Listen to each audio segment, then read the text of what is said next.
విశాఖ జిల్లా గాజువాక నియోజకవర్గం శ్రీహరిపురంలో AP TDP party organizing secretary Korada Srinivasarao ఆధ్వర్యంలో టీడీపీ ఆవిర్భావ దినోత్సవం వేడుకలు ఘనంగా నిర్వహించారు.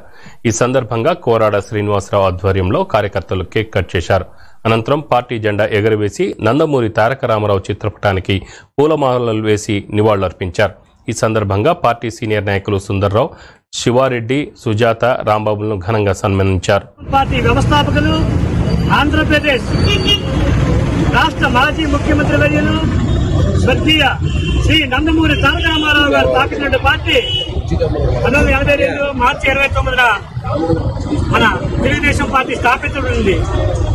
మరి ఆ రోజు ప్రజల కోసం, ప్రజల ఆత్మగౌరవం కోసం, పేదవాడి కోసం, పేదవాడి కన్నీరు చూడడానికి కోసం ఆ రోజు రాష్ట్రం అంతటా అన్నా అన్నా అన్నా అని హోరెత్తితే ఢిల్లీ సింహాసనాన్ని వణికించినటువంటి మహానీయుడు, నిత్యుడు చెమటలో పుట్టినటువంటి పార్టీ తెలుగుదేశం పార్టీ.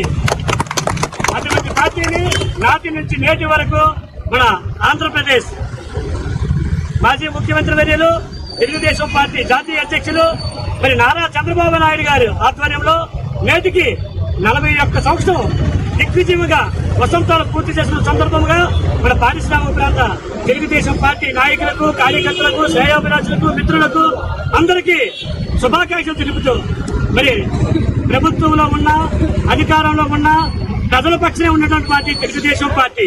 మరి ఈ మధ్యనే మీరు చూశారు, మన జరిగిన ఉత్తరాంధ్ర ఎమ్మెల్సీ ఎలక్షన్ లో పట్టుబందులందరూ కూడా ఈ ప్రభుత్వానికి చంప చిహ్నమనేటట్టు తీర్పునిచ్చారు.